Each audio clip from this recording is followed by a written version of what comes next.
क्षयरोग म्हणजेच टीबी याचा संसर्ग होण्याचे प्रमाण भारतामध्ये लाखामध्ये आहे. नवे टीबीमुळे मरणाऱ्यांची संख्यासुद्धा भारतामध्ये लाखांच्या घरामध्ये आहे. 2019मध्ये जवळपास भारतातील 27 लाख नवीन लोकांना टीबीचा संसर्ग झाला. म्हणून राष्ट्रसंत तुकडोजी महाराजांनी दलित सेवा नावाच्या ग्रामगीता ग्रंथाच्या 29व्या अध्यायामध्ये असं म्हणतात की क्षय अथवा कुष्ठरोग हे न मानिता दैवाचे भोग, त्यांच्या निवारणाचे प्रयोग केले पाहिजे गावी.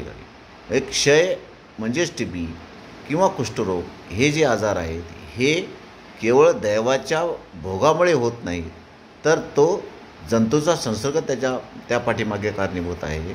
थुंकीत दूषित व्यक्तीच्या संसर्गामध्ये आल्यामुळे या टीबीच्या आजाराचा संसर्ग झपाट्यामुळे पसरतो, तो हवेमार्फत पसरतो. म्हणून या रोगाच्या निवारणाचे प्रयोग हे गावोगावी केले पाहिजेत.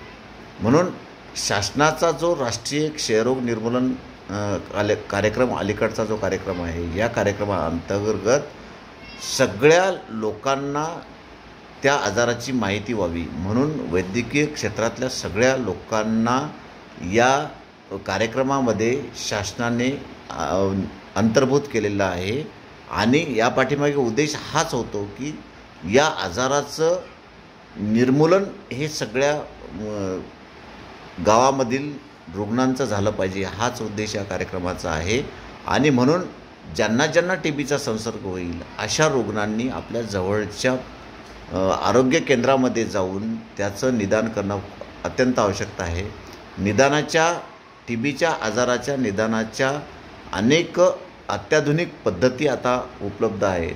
म्हणून ज्यांना खोकला येणे किंवा ताप येणे, सतत वजन कमी होणे, भूक न लागणे अशी लक्षणं जर उत्पन्न होत असतील तर त्यांनी तात्काळ जवळच्या रुग्णालयामध्ये जाऊन आपली तपासणी करून घेणं अत्यंत गरजेचं आहे.